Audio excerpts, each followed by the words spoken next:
Oh, it's the Writers Roundtable. Oh, wait. No, it's the Dynasty Roundtable now, where we talk about all things Dynasty. It's a slight rebrand, but I think it's more of what the people want. So I'm excited to have our first episode, or whatever you want to call this, of the Dynasty Roundtable. So what are we going to talk about on the Dynasty Roundtable tonight, Mr. Matt Babich? Well, today on the premiere of the Dynasty Roundtable, we are going to be diving into the hidden values of three running backs going in very similar spots in drafts: Cam Akers, DeAndre Swift, and Miles Sanders. We're going to be breaking down their situations and talking about where we stand on these players in Dynasty at their current values. We're also going to talk about some headlines. There's a lot of headlines swirling with mini camp starting, and so we're going to talk about the number one headline that we're all fading right now in this part of the offseason. We're going to talk about some Dynasty ADP breakdowns and startup trends. So, and then we're also going to talk about some younger win now players for win now structures. So it's going to be a great show. All right. And I think my mic is cutting in and out, so this is unfortunate business. But Matt, while I'm fiddling around with my mic, why don't you ask the first question to Jonathan there? All right, Jonathan. So this is called situational awareness. This week we're going to be breaking down running backs. So we're going to break down the situation of the following running backs. We'll go with one, and we'll go all around, and then we'll go with another one. So we're going to talk about their situations, how they're set up to perform in 2023, and then if we're buying or selling at their current Dynasty value. So Go ahead, Jonathan, and take away Cam Akers and start breaking that down for us. So Cam Akers, I'm just going to start off. I'm completely out on. He is the show sheet question said, "Is he set up to smash?" And it's like, yeah, but will he?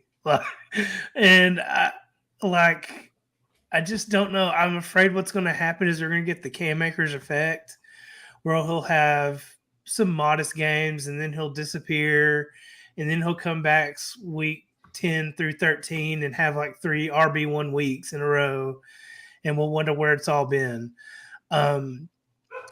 We got and I'm kind of jumping the shark here, but it's like we're talking about Akers, Miles Sanders, and DeAndre Swift. DeAndre Swift and Miles Sanders, if you're like, okay, they're going to finish as an RB2.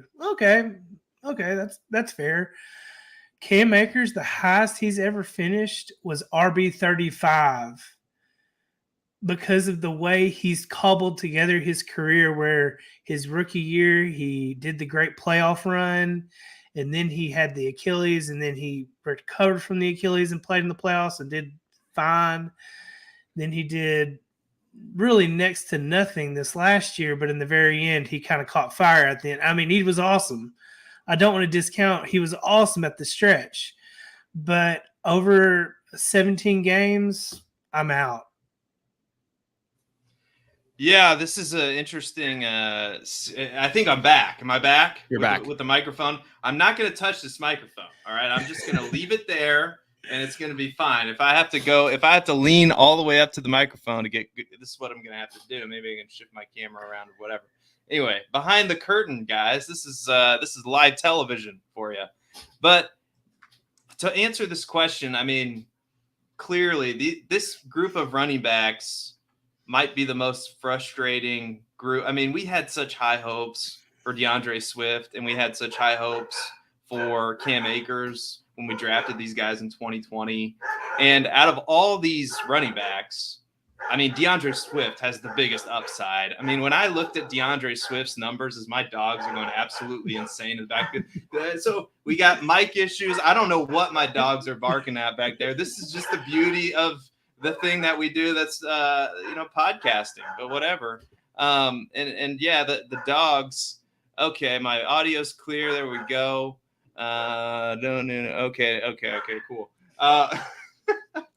So I'll let Matt answer this question while I go shut my dogs up. All right, I'm gonna leave. I'll be right back, people. Okay. I feel like this is taken away from the show. So Matt, take it away. For all the PETA folks in the chat, he is going to safely and calmly shut the dogs up. So just getting that out of the way. So Jonathan, you hit the nail on the head when you talked about the frustration of Cam Akers, right? We've seen him in flashes, but that's it. We've seen him in 2 short spurts at different points in his career. And I mean, he's going to be in a bell cow situation this year. He has no competition. Sean McVay he's went from out to back in on Cam Akers. And so he's going to get opportunity, even with all the stuff he went through with attitude issues or whatever it was. He was number 17 of all running backs in opportunity share.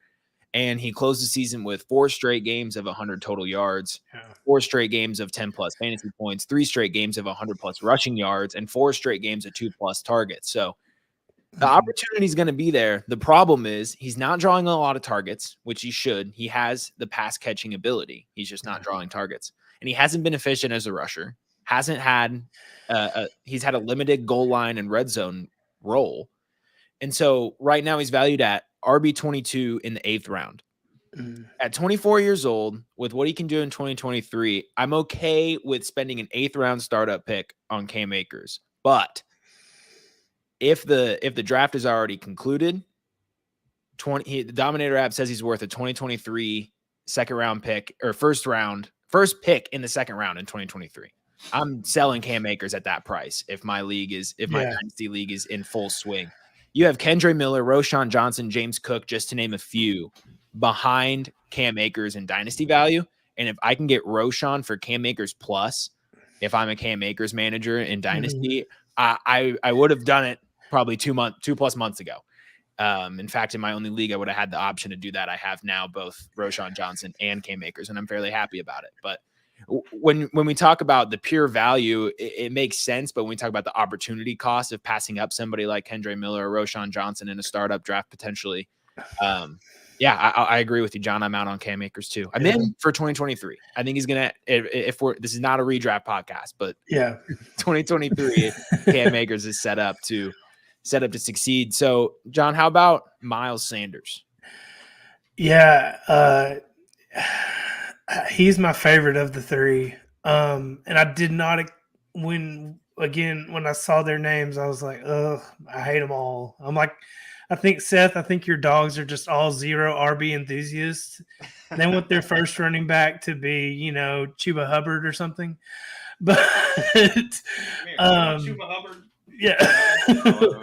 But what I was going to say though is I came in like not liking any of them, and then it's like I was like, okay, let's read up on Miles Sanders. It's like, okay, he's in a committee, but it's not like the Philadelphia committee. There's less competition. You've got Chuba, you've got Raheem Blackshear. Just not a lot of They'll probably. I wouldn't be surprised if they bring someone in. But something I found interesting is the Panthers have 2 offensive linemen that finished inside the top 10 in run block win rate. And that's Austin Corbett and Bradley Bozeman. And then they have the second-year offensive tackle, Akeem Ikwonu. I want to say he was a 4th overall pick. And I didn't get that. I should have gotten that. But it was a 4th overall pick. Who did flash at times and show some really good play on run blocking. He's set up to be a good RB2 in a landscape where running back's kind of not great. So he's my favorite out of these 3. Yeah, I mean, it's kind of like how much risk do you want to take with your team? Because I think Swift has the most upside out of all these 3 players, and I don't know if we're going to talk about Swift individually or not later. But yeah, Miles Sanders, you'd think he's going to have all the opportunity he wants to have. I mean, right now at player number 30, number 90 according to Keep Trade Cut, he's right about the same range for Player Profiler. So you're not getting an insane value there, but I mean, he's finished as an RB2 in fantasy points per game 3 out of 4 years. They gave him a significant contract. I mean, $11 million guaranteed is nothing to sneeze. I mean, it's more than the David Montgomery contract. So they are telling us that they wanted Miles Sanders there. My question is this, though: how good is this Carolina offense going to be? I mean, like, how involved is he going to be in the passing game? Can he get back to the 50 or so receptions he had his rookie year? I mean, possibly. I mean, Bryce Young is mobile, but not really that mobile. And so who else maybe are they going to throw to? Yeah, I mean, it's Thielen, Chark, Terrace Marshall, Mingo. I mean, take your pick. Like, I like Miles Sanders as as an RB2, but for my risk taking, like if you're feeling lucky, then Swift's the answer, but Sanders is going to be the more consistent answer here, I think. What do you think, Matt? Let me answer your question with another question. Okay. Do you think their Carolina Panthers offense is better or worse than it was last year? It'll be better. I mean, well, DJ Moore's gone. The quarterback, I mean, the quarterback's got to be an upgrade. As much as I don't really like Bryce Young, the quarterback's got to be an upgrade over what they had. So it'll be better. And the Carolina offense that was worse last year was 12th in team run plays per game. So if we're projecting they're going to get better and the rest of the NFC South isn't going to get that much better along with them, then we're looking at probably realistically still just a top 15 rushing volume offense. This is the type of game that they're built for. And they're certainly not going to make Bryce Young make all of the plays and push the offense forward if they don't have to. He's a rookie. So I think Miles Sanders is set up to have probably one of the highest volume rushing seasons he's had, if you consider the fact that he's going to be in a very similar situation, but now with a quarterback who's going to be taking off a whole lot less often. This is a runner who he's efficient. He's had 4.7 plus true yards per carry in 3 straight seasons, 2.7 plus yards created per touch in 2020 and 2021. He had an 8% breakaway run rate in 2021. And he excelled in the red zone role this season. So I know I'm picking the little bits and pieces across a couple different seasons, but the point is we've seen this before in Miles Sanders, and last year was really the only time in his entire career in Philadelphia that they decided to let him loose. He had 50 catches on 63 targets. I don't expect those numbers again, like his rookie season numbers in Carolina, but I expect it to be greater than 25 receptions. Sanders is going to finish much closer to RB12 this season than 24, and you can book that. But DeAndre Swift catches passes though. Like this is like number 10. You don't think about it, but when he plays, and he's probably gonna. The thing with DeAndre Swift is he's probably gonna miss a few games, and he's gonna be sporadic. I hate to use the term better in best ball, but he might be. That might be true because just going through his game log, I mean, he's got an RB3, RB6, RB39. Then he goes RB4 to RB30. He's like a Katy Perry song. He's like, hot. There's not much. It's like but he's getting all these targets though, like, which is what I like. The gambler in me is like, oh, DeAndre Swift, but anyway, and his points per game, fantasy points per game, number 15, 8. Two totally different situations though. Yeah. He's going from a talent devoid offense that was funneling targets through Amon-Ra St. Brown, and then for a portion of the season, sometimes TJ Hawkinson, who he was only getting like 6 targets a game or something like that in Detroit. And then he's going to be shifted into a very consolidated target share between Brown, Smith, and Goddard. And I fully understand that there is a chance that DeAndre Swift has a 10+% target share in Philly, and they traded for him to get him involved in the passing game. But I also think it's equally as realistic that Sanders not being involved in the passing game was more of a personnel, and we're not going to be a check the ball down type of team. And I just want to add on to that also, Jared Goff isn't scrambling for first downs like Jalen Hurts is. Jalen Hurts is going to take away more of those check downs with rushing attempts. That's a good point. That's a really good point. So a lot of those targets out of the backfield, you got to think Kenny Gainwell's there. So I'm willing to concede this to you, but the risk taker in me is like, Swift is the upside of Swift. But I think, it's all about weighted opportunities at the end of the day, right? And I think Swift is going to get the edge in the pass catching game most likely, but Sanders is going to have a higher volume of goal line work given the given the situation in Carolina, Yeah. and that's gonna outweigh it when he scores another 9 touchdowns. Yeah. So if we had to rank them, consensus ranking, like weighted rankings out of all of us three, we're probably going Sanders 1, even though I'm going to throw a Swift vote in there. Swift number 2, and then Cam Akers number 3, because I didn't get to talk about Cam Akers. I'm right in line. I'm pretty much over Cam Akers, right with you guys. Because if you look at, he's had plenty of opportunity to show us what he can do, in my opinion. And just the efficiency numbers aren't there, really. Definitely not in line with these other 2 options here. So, number 43 in true yards per carry. He's playing behind a bad offensive line. Number 51 in run block rating. But the problem there is a 4% target share for Swift. He's not catching passes out of the backfield in an offense where he should be, in my opinion. So, yeah, I'm right there with you. I didn't necessarily think that I would be that going in, but that's where I'm at, and so I think that's where we rank them. So, yeah. So Seth, you're in line with the FFPC consensus right now, which is DeAndre Swift, Sanders, and then Akers, and then John and I are flipped with Sanders, Swift, and then Akers. Yeah, but let us know in the chat who you prefer as we transition to this next question here. And we are doing this startup, Jared Dean. I'm looking forward to it. The Dynasty Roundtable startup. It is full right now, so apologies there if we couldn't get you in, but there's going to be more opportunities for leagues in the future. So just keep tapped in, keep with us, and you'll get there. I promise. So the question that I have for you, Jonathan, is that this Dynasty ADP breakdown. So the FFPC has this report, this ADP report, and there's some trends there as well. So who are some people that you're looking to fade in upcoming drafts?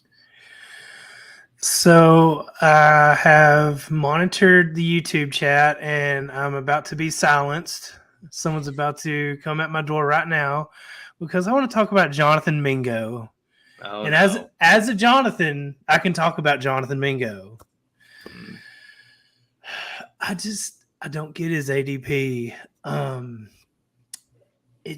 It just feels a little in a startup. I can understand in a rookie draft. I'm not gonna hate on Mingo in a rookie draft, but in a startup, he just seems kind of rich for my blood, considering the production that he did at Ole Miss.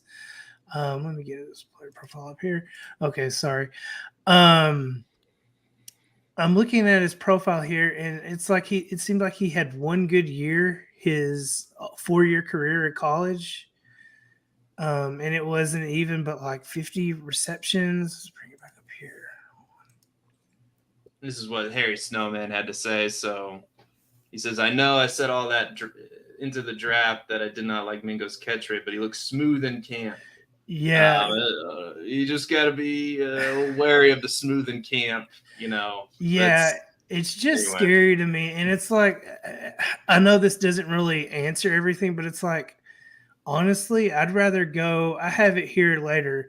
So I'd rather wait and like at the end of round 9, get Tyler Lockett, even if it's for 2 seasons. Or even, take a similar bet instead of Mingo, wait 3 more rounds and go get Sky Moore, and you get a 2nd round receiver and you don't know, you're buying a dip there. It feels like Mingo is a rookie hype train that got a little out of control, and I think he'll be fine, but I question where he's going right now. He's going at pick 118, so that's around the 10th round. Yeah. Right at the end of the 10th. Yeah, I'd rather just wait and get, especially Sky Moore, I'd rather just wait and just go do that and get at least some Chiefs exposure there. Yeah. Ed just had a really good comment. I'd like to feature it if we can, please. Yes. Yes. I just felt like that deserved some spotlight. Yeah. So anyway. There are 2 trends that I'm looking to fade, draft trends I'm looking to fade right now. I could not decide and limit it to one. So I'm going to briefly go over both of them. First of all, if you are drafting Jerry Jeudy over Michael Pittman Jr. in a dynasty startup, you are telling on yourself. One in Michael Pittman is an alpha with proven route running prowess. The other is a route loser who relies on deep passes to produce. And Judy's 8.5% touchdown rate, which is fairly high, is causing folks to spiral into the madness of confirmation bias.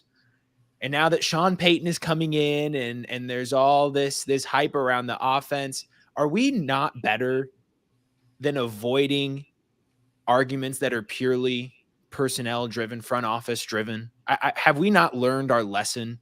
Just because Sean Payton was coaching his kids' youth football team during his break or whatever he was doing and comes back because he handpicked the Broncos and they traded a first-round pick, that doesn't mean that this is going to turn around or that Jerry Jeudy's all of a sudden going to increase in opportunity. He's not that good. And I'd rather bet on the player who is good, even if he's 2 years older. Similar argument to the one that Jonathan just made. So I'm out on Jerry Jeudy at his price. Secondly, what more does Daniel Jones have to do to get you people to respect him? A QB 17 in this economy? We are in a recession, folks. He only had, speaking of recession, he only had 15 passing touchdowns last season, yet finished as the QB 10. He's 26 years old on a fresh contract extension in an offense that I think we can all agree is going to be fantasy relevant for the next 4 or 5 years.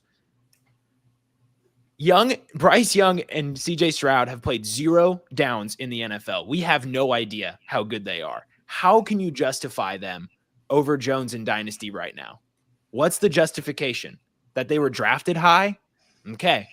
I'll take Daniel Jones at a discount and I'll see you in the championship.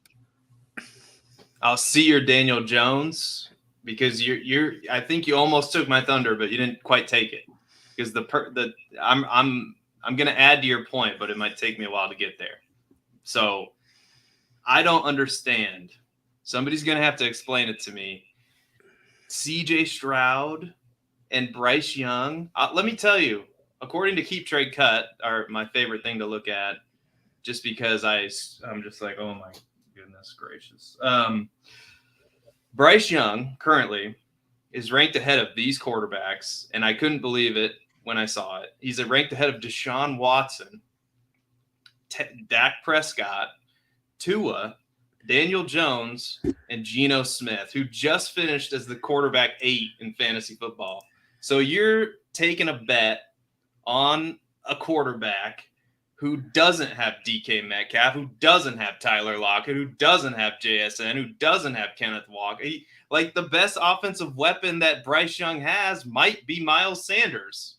I mean, he's got Adam Thielen, Terrace Marshall, Jonathan Mingo. I mean, it's not even close. And he's proven it before. And you think that just because he's a rookie and he's younger and he's a just because he's of the age factor and the rookie just fever, how is he ranked ahead of these quarterbacks, including Daniel Jones? If you want to go the younger route, if you say, okay, well, Geno Smith's 32, fine.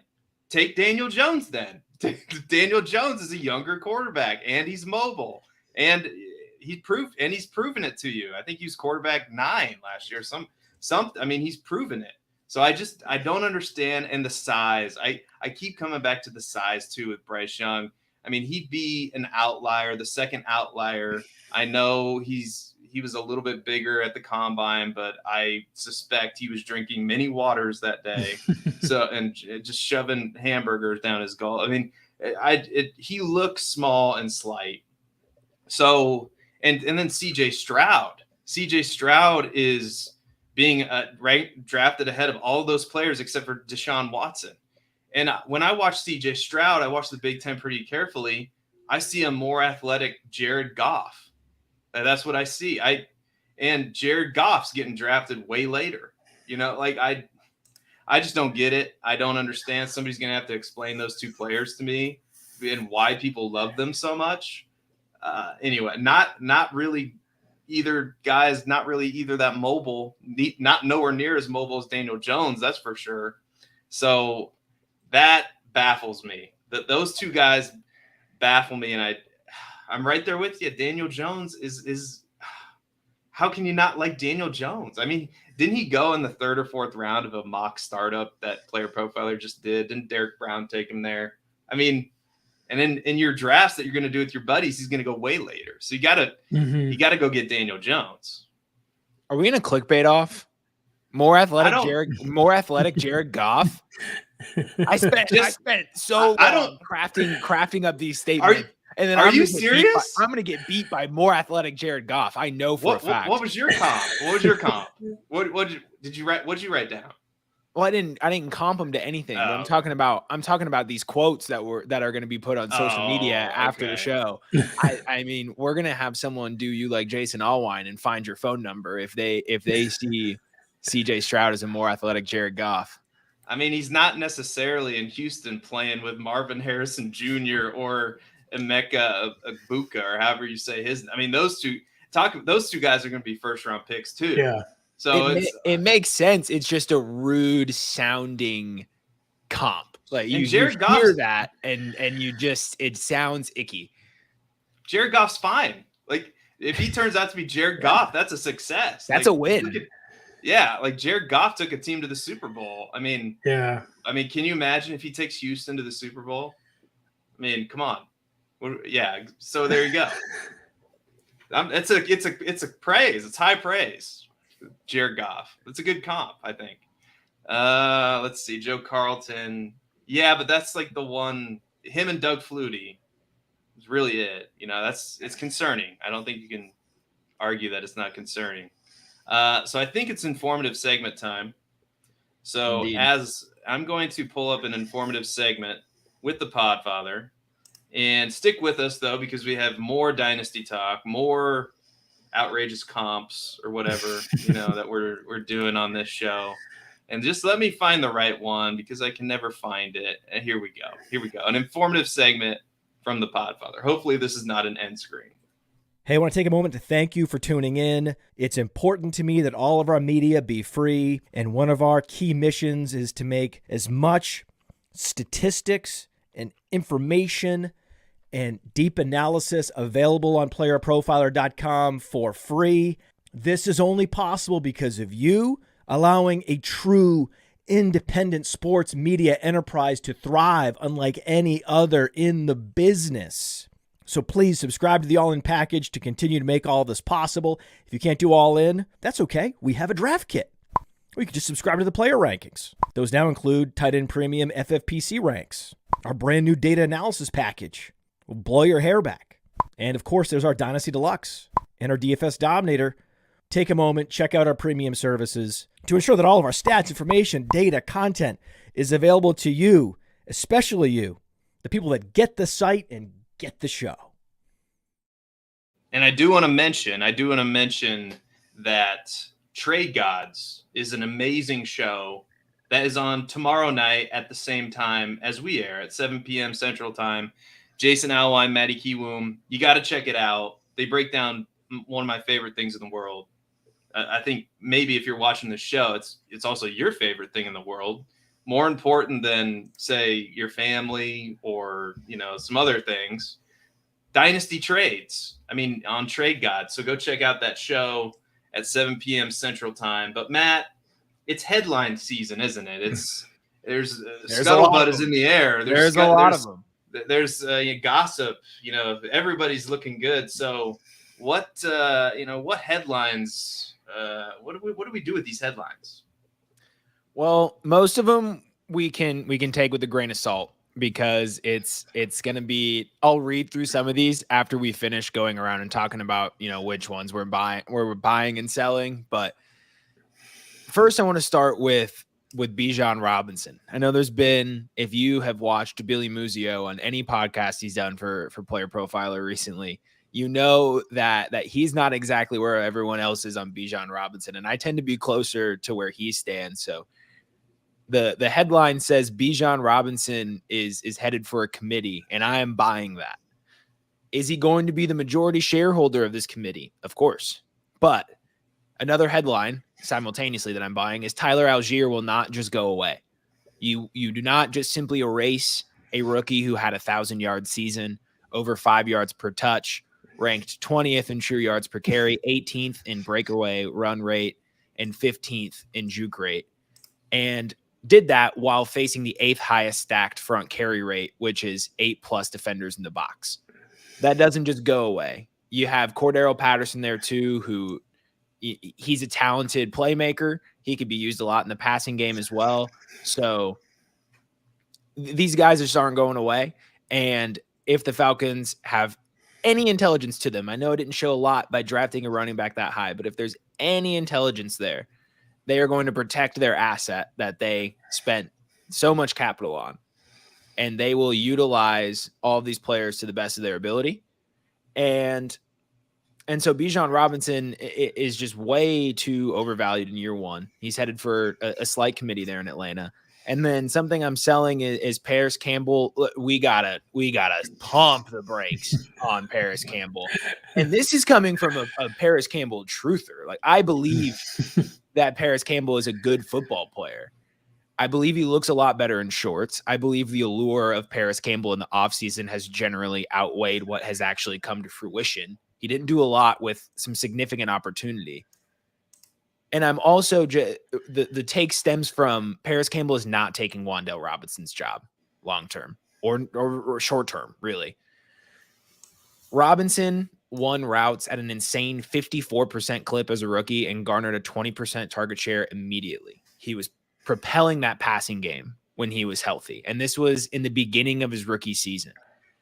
If Robinson is efficient with his opportunity, Campbell is not. Campbell is a decoy, a Kadarius Toney. He's not a true Wan'Dale Robinson. And I don't care if he's 5'8". I'm buying the dip on Wan'Dale Robinson. If we think that Paris Campbell is really going to take his role long term, I will take as many shares as I can possibly get. Yeah, real life trade here involving one Paris Campbell. It's sitting in my inbox right now. We're swerving off road. Paris Campbell, I'm a win now team, so my team's good. Should I trade him straight up for Odell Beckham?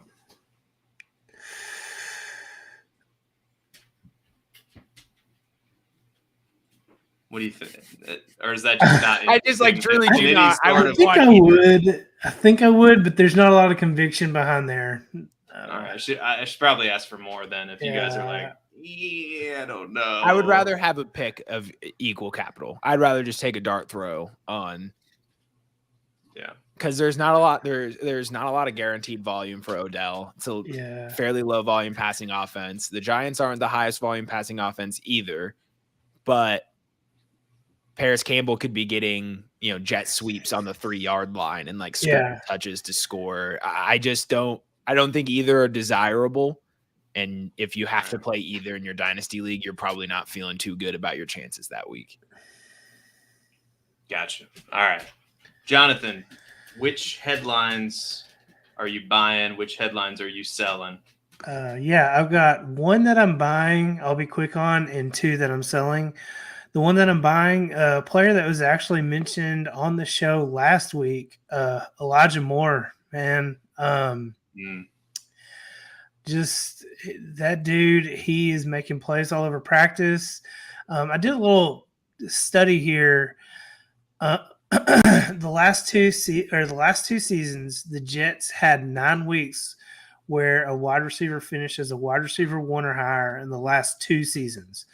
Moore had just 2 of those performances, and that's with Wilson, that's with Flacco, Strevler, Strevler. Forget about Strevler. The GOAT. It's just like it's happening, and I will say this: I'm gonna be a little shady about this, a little cryptic, but I've done a little work on this draft kit. And I had to do some work on Deshaun Watson. The Browns are going to be a good offense this year. They're going to be good.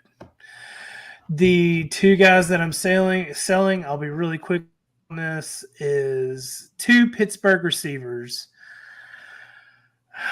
Allen Robinson and Hakeem, as the Podfather calls him, Hakeem Bustler. Hakeem Butler. Couldn't believe those were headlines. I was reading it and I was like, what was in my coffee this morning? What is going on? Like, really? And the funny thing is, it said Hakeem Butler is a perfect fit as a deep threat for the Steelers. And then Allen Robinson impressed every facet in OTAs. So you're telling me that a team with Pat Freiermuth, a team with Deontay Johnson, a team with George Pickens, who I'm not even a Pickens guy, like I'm fine with him, but you're telling me with that core, and then, oh, by the way, you've got the tight end, Darnell Washington, who he seems like he's going to be getting some red zone looks. You're telling me that these receivers are going to just stop it. They're going to contribute on special teams. Stop it.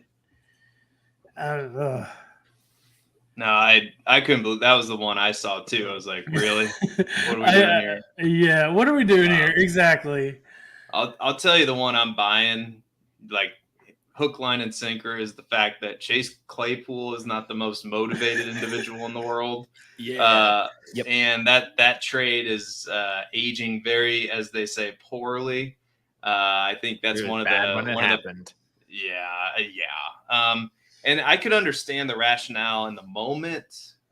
But yeah, it's just a huge overpay for a receiver. I mean, whenever Pittsburgh's trading a wide receiver, Pittsburgh's a really smart organization. So whenever you're making a move with Pittsburgh, chances are, you might not end up on the winning side of that. But yeah, that's not looking like a great trade. And I'm buying that one. I'm selling the fact that every one of these rookie wide receivers looks fantastic. Literally, you look on the page, it's like Addison, he looks great. JSN, he's the best receiver in the entire world. Quentin Johnston, like the second coming of Andre Johnson. Or how could you not love this man? He's going to put up 1 million fantasy points. They gotta show me. We gotta get out of shorts and t-shirts before I'll go ahead and throw out one that I'm kind of concerned about. Not super concerned yet. Maybe my concern level is a 4 out of 10. Is J.K. Dobbins, because I think this is a real situation with this contract. And it's a running back that I really like. It's not necessarily a running back that catches passes, which is always, I like to target those running backs that catch passes. But this Ravens offense likely going to crank up the pass volume. Maybe Lamar runs a little bit less. I don't know. But Dobbins, if you don't know, is sitting out of minicamp. And while I don't think that's a huge deal, this is a big deal for Dobbins because aside from Gus Edwards, Justice Hill, Keaton Mitchell, they don't really have much behind him. I mean, Dobbins is one of the most efficient runners if you look at his efficiency metrics. And I'm guessing he's going to see more than, I think it's 8 targets that he got last year in limited time. I'm guessing he's going to get more than that. So that's a situation to monitor. And I'll also say that Tyler Algier is not dead yet. I mean, he put up good efficiency metrics last year too. Number 12 in breakaway runs, like Matt said. Matt did a great job of saying he said breakaway runs multiple times in this episode, and he's done a great job because I always a speech impediment just comes up whenever I try to say breakaway runs. I just got to slow down. Yeah. So number 20 in true yards per carry too. And while he didn't see many targets out of the backfield, I think Marcus Mariota, we can all agree, was terrible and liked to run around. So that's probably a reason why. And for Bijan, I mean, I don't think it's really, I think you buy the dip when he struggles to start out the season, because I think he likely will. I mean, you remember Jonathan Taylor. That was kind of a season I see for Bijan is Jonathan Taylor's rookie year, where he starts out kind of slow and figures it out later on, and people are selling way too soon. And that could happen. That, Bijan could come in right away and just dominate. I kind of doubt it. But if Bijan struggles at first, that's when you're going to see Seth come in and scoop up some more, get some more exposure to Bijan Robinson, because that's, I think, how you play the dynasty game, is you kind of try to buy low on a trend that you see as, well, yeah, he's a rookie. He's probably going to struggle at first, but he is a freaking great talent. So talent will win at the end of the day. So most of the time. So we need a revolution in sports journalism where journalists stop asking players their opinion on other rookies as if that's like a huge headline. If I can go back to one, it made a headline that Von Miller said, that kid Dalton Kincaid is insane. And that was like, the headline was like, Kincaid impressing a Cam. Come on. What are they going to say? Yeah, Kincaid's really not getting it going. I'm not really impressed. He's kind of an a-hole. We don't really like him. I can cover him any day of the week. He's soft. Like, what are we talking about? Let me read these headlines for the people. Jordan Addison is expected to play all across the offensive formation as a rookie. Zay Flowers has been impressive with his ability to consistently get open. Coaches and players have been effusive in their praise of rookie receiver Quentin Johnston. Offensive coordinator Kellen Moore saying his range is really, really tremendous. Seahawks quarterback Geno Smith said of Jackson Smith and Jigba, quote, he's so impressive. Lions quarterback Jared Goff said rookie Jahmyr Gibbs can do some special things with the ball in his hand. CJ Stroud has rarely been off target, and his ball placement has stood out in spring practices. It's a cesspool of compliments. I will say, if there just so happens to be a negative comment, you better believe that they probably mean it, though. You know, like probably. I don't know. It's those are for the third round pick, second years, like David Bell. You don't get off-season hype when you're David Bell, right? The second that situation happens, it's you're struggling to see the roster. Yeah. But up until that point, it's all hype. Everyone looks good in shorts. Yeah, I've always heard too, like, take the good news with like a grain of salt, but the bad news, like, oh, okay, yeah, this is serious. Like, that's all I've always took it as. Yeah, Malik Willis is looking great in OTAs, by the way. Yeah. Anyway, so Mr. Babich, how should we end this show? Well, we're at the 42-minute mark. We got one more question. What is that question? So this is an interesting way that we've decided to start doing these questions. Matt, would you I'm terrible. I'm terrible. See, this is what happens. I'm just going to let the people know what goes on around here. I'm terrible. I just ask the questions and I lose track of who asks what question. And we only have 4 questions on the show sheet. So it tells you the limited capacity that my mind has to navigate through conversation. So we're working on it. We'll start color coding on it. We'll color code them. Yeah, we could. Yeah, well, let's assess questions. Red means stop. Green means go. Green means go ahead and ask the question. Maybe we get some pictures next to them, because my reading level might not be that good, So, okay, well, hold on. Johnny's got a question. So he's Roundtable friends. Can I get your input on Cooper Kupp versus DK Metcalf versus Tyreek Hill for this upcoming season? I can't decide who to trade for, but I'm going to sell my future for one. I hope you're a win now team. I wouldn't sell your future. I hope you don't sell like your house or anything like that. That would be bad. This is just fantasy football. So I don't know what you mean by future, but I don't know if any of these wide receivers are worth it. But what do you think, guys? Cooper Kupp, Metcalf, or Hill? They seem like all good options to me, but I think one sticks out, maybe 2. What do you think? I'll go first. DK Metcalf would be last for me. It's between Kupp and Hill. DK Metcalf has some real target competition with 2 other guys. Kupp has no target competition, but he's coming off an injury. There's a little bit of uncertainty there. Tyreek Hill, and I'll give credit here in the chat to the Harry Snowman. With the news that just came out today, he's acting mischievous. A couple months ago, he said he's only going to play till he's 30, so he has 2 years or 3 years, something like that. So maybe it should be Hill. I think I'd lean Hill. I like the idea of getting Hill on a discount with the recent misdemeanor news, but I don't think the guy said really straightforward, like he does not plan on pressing charges or anything like that. So I think it's a pretty unlikely situation that I'm going to raise my head a little bit. So I'm above the question. I think, I'm going to do a controversial. No, you're good. I'm going to have a controversial. I'm just being funny. I'm going to have a controversial it's answer like I'm sinking here. below the question. Anyway. I'm going to go with Cooper Kupp. I think Kupp. I think Kupp has the. No, never mind. I'm gonna go with Tyreek Hill. I switched it. Harry Snowman says Kupp's schedule is brutal for matchups this season. I'm not a schedule warrior, but like if Yeah. I guess like Cooper Kupp has that ability to finish as wide receiver 1 again in fantasy points per game, but I'll take Tyreek Hill, who will likely you'll have a few more years out of him. So if you're leveraging your future, you have a slightly bigger window with Hill than with Kupp.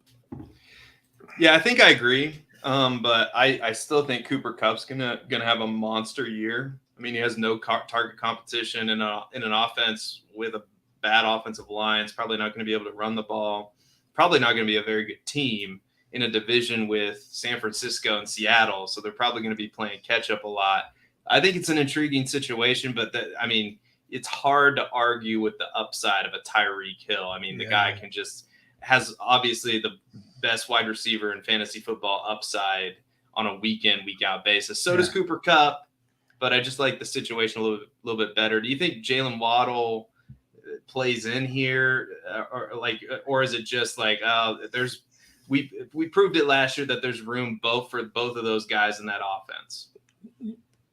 Yeah, there's room for both of them to flourish and both be wide receiver 1s.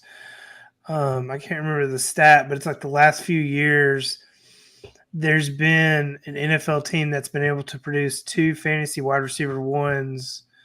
Gosh, I want to say it was like over the last 5 years, there's always been a team that was able to have 2 wide receivers finish as wide receiver 1. Yeah, they have an ultra consolidated target share in Miami, and they did not add any significant threat to break that up. So definitely possible for them to be both top 12 receivers. I think Tyreek Hill is a top 5 receiver this year in fantasy. But it's interesting that we talk about a win now structure and somebody to leverage your win now build on, and naturally we name a 30-year-old, a 29-year-old, and then Metcalf, who's on the younger side, who is nearing 26. So typically, as most experienced dynasty players will know, the win now team is generally targeting veterans. But we're in an era where Roethlisberger retired, Manning's retired, the other Manning's retired, Brady's retired, Breeze is retired. This era of football that we are used to watching is kind of finally on the outskirts. And now we have an entire new era that we're going to in 10 years look back on when they are starting to retire as well. So we're in an era now where win now teams can leverage a lot of youth right now to build their win now teams and also prolong that dominance into the future. So we'll start with Jonathan. Who are some win now players that are 24 years or under? So I have one, and I kind of have a lot to say about this player. And I kind of preface this as, when you're going win now, but you want a younger player, chances are earlier in the draft, you're getting those vets, the Cooper Kupps, the Tyreek Hills. You're getting a slightly older player. So I wanted to go with someone that was going around the 9th round, and that's Greg Dulcich. Okay. Dulcich only played half the season last year, and it's probably best because it was horrible in Denver last year. But in even playing in those 10 games, he finished 10th among tight ends in air yards, 3rd in deep targets, and 7th in target separation. But we talked about hype pieces. Sean Payton said this in early June. I think it was the first week of June. He said, I've been lucky enough that I've had Jeremy Shockey, Jason Witten, Jimmy Graham, and I'm probably leaving out a few guys, Peyton said. I'm not saying this young player like them, but Dulcich has got traits that are exciting today, and today was one of those days where you begin to have a vision. He later said that the Joker player, which he called Dulcich the Joker, it's not just a running back or a receiver, or it's not just a receiver, it's a running back or a tight end with exceptional ball skills, and then you can work matchups. He said Reggie Bush, Darren Sproles, Alvin Kamara all played the Joker role. He could be a big boom if this all works. I mean, granted, it's a lot of stretching, but I would be targeting him later in drafts. Yeah, that's a good one. I mean, he had multiple tight end 1 weeks last year and just a huge value. So that's a great one at tight end in a landscape where you don't have if you don't have Kelsey or Andrews, you're kind of grasping at straws sometime. And somebody beat me to it in the chat, and maybe I'm gonna steal Matt's thunder here because I know he likes to talk about this player, but I think 2 players right now that are super underrated, and I've talked about one of them already last week, is those Atlanta pass catchers, Drake London and Kyle Pitts. I mean, if you don't know, I mean, Drake London's only 21 years old and Kyle Pitts is 22 years old. And they're going in about the 3rd, 4th round, give or take, in a super flex dynasty startup, depending on what your settings are, is what I'm seeing. A lot of times in the 4th round. And I think that is, for these players, especially Kyle Pitts, I could see that really. I could see either one of them jumping up. I mean, Kyle Pitts was a 1st round pick in a tight end premium superflex startup league last year. Drake London, I could see these guys being 1st, 2nd round picks, maybe 2nd round picks with the superflex. And also, it's kind of, if Desmond Ridder is good, then that's good for them. If Desmond Ridder is not good, then guess what? They're getting a new quarterback because Desmond Ridder is only a 3rd round pick. They don't have much invested in him at all. So London, and I totally agree. So Fantasy Football Ninja, go check him out. He's talking about London on his channel. He's talking about London as a PPR stud. I totally agree. And it's just some more just to go down the list, because this is one of my favorite things to do in Dynasty. And I was so happy when Matt put this on the show sheet, is getting win now pieces that are also younger pieces. I mean, Kenneth Walker. I mean, I don't know what Kenneth Walker did to anybody. I mean, they draft Zach Charbonnet, and then you look at College Dominator, you look at the season he had last year. I mean, Kenneth Walker is a stud. Brock Purdy, he's going to be the starting quarterback for the 49ers. Multiple sharp people that, like Billy Muzio, Jax Falcone, I don't even know if that's how you say it. I want to say like Falcone, like Batman. Pretty sure it's Jax. Yeah, Jax Falcone, I think. Jax Falcone. Okay. So Brock Purdy in a super flex league, I feel, is very underrated right now. And I think I'll stop, because I'll just stop right there.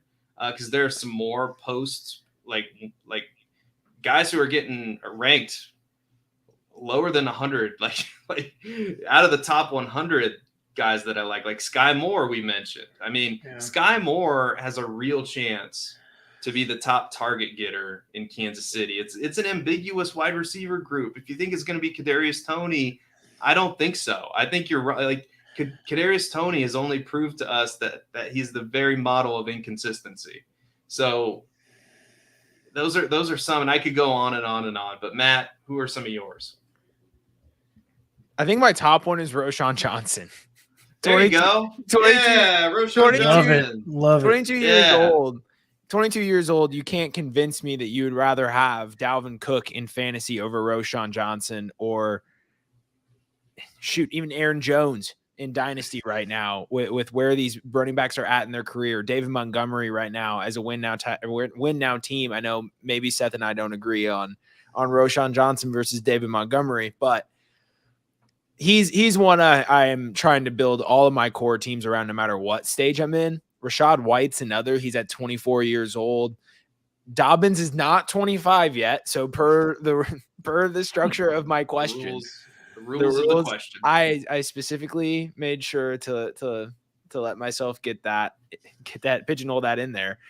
And then when you look at another rookie on the wide receiver side of things, who should be way higher. And if you look at the world-class win now / rebuild dynasty rankings on the Player Profiler dynasty rankings, you'll see that Jordan Addison is above some pretty marquee veterans already as a win now player. And so Jordan Addison's somebody who, and I'll take him over Treylon Burks, over Jerry Jeudy, over Jahan Dotson, over George Pickens, over Amari Cooper, over Calvin Ridley, certainly over DeAndre Hopkins. So Jordan Addison's a piece that if he's the number 2 receiver, Hawkinson's there, number 2 receiver, there's enough room in that passing game for all 3 of them, and he's gonna be a top 30 option. And I'm just keeping going down this list. This is another question where I just couldn't limit it down to 1 or 2 people. I was the same way. Because I knew I didn't want to steal. I didn't want to steal all of the answers, so I stopped. But you go ahead. My final one I have written down on my list is Trey McBride. He's a tight end that I'm going to continue to talk about, as his value is just way too low. So we talk about he's a future piece, but he could also be the tight end one and one of the top targets in this team this season, next season at the very latest. So if I'm a win now team with how cheap I can get Trey McBride, I'm definitely trying to secure him onto my rosters, especially if the future of my tight end spot is not secure. Yeah. How do we feel about Treylon Burks? What do we think? All the way in. I feel like I got ahead of myself. I feel like I got ahead of myself with Burks over Addison and win now. I feel like I said it in my head and I decided not to stop my take and just keep talking. Just go with it. Because I'm just looking at these rankings, right? And I'm listing names and I listed Burks and I'm like, that didn't fit. But it's close. I mean, I bet it's close in our rankings. I don't have our rankings pulled up right now, but I bet it's pretty close. I mean, if you took Addison over Burks, spots. I mean, 3 spots. Yeah, I wouldn't.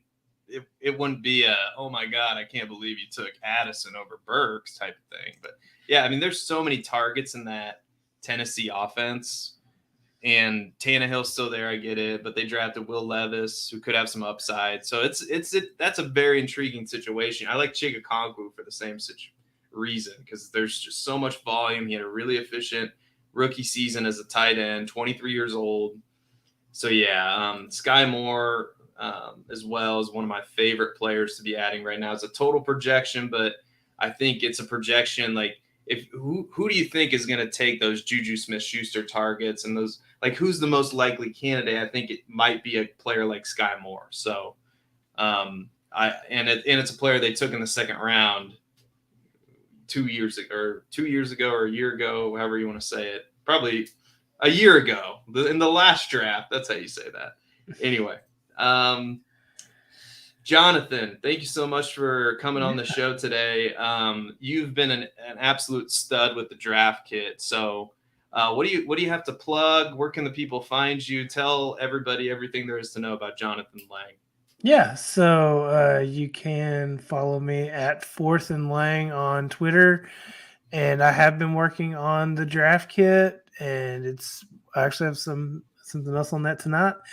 And I'll also be doing our Underdog ADP article series. That'll probably come out here in about a week, about risers and fallers on Underdog best ball drafts this summer.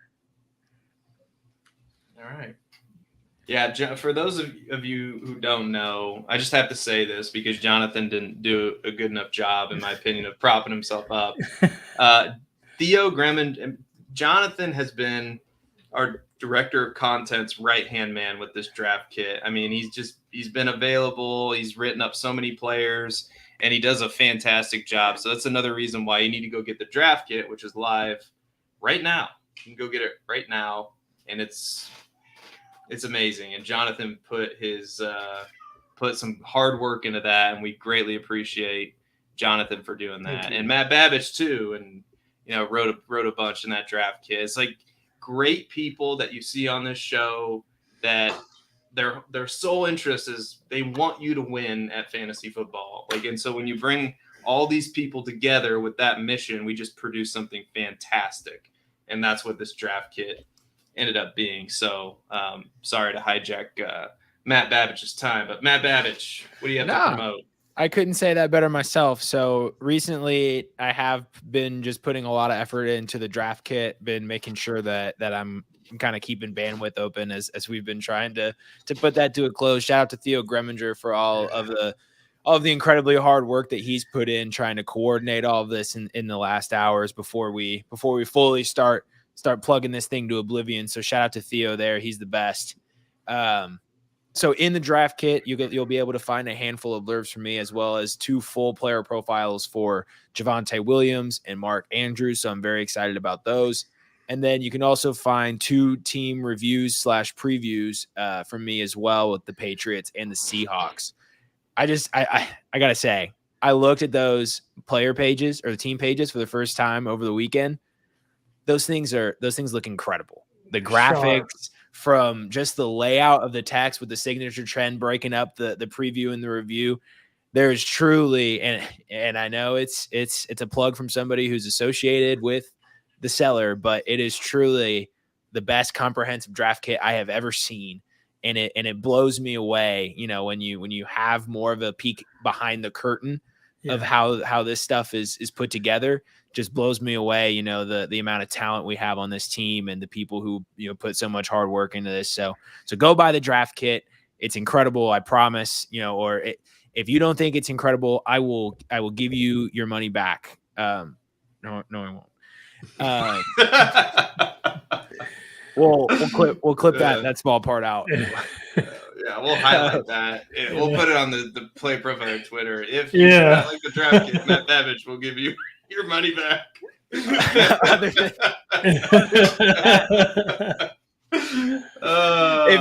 you come in my DMs asking for a refund for the draft kit, I'm just gonna let you know now I'm not answering. So anyway, you shouldn't ask for a refund anyway. You're not gonna need to. You're really not gonna need to. So other than that, we have a staff series called Win Your League with Player Profiler. 6 of us, Seth, myself, Theo, Maddie Kiwoom, Jack Kavanaugh, and Jason Allwine have got together to start give you our 4 breakout players at each position. Last week, we gave you our breakout running backs. I promoted James Cook, and then the receiver one is dropping this week, correct?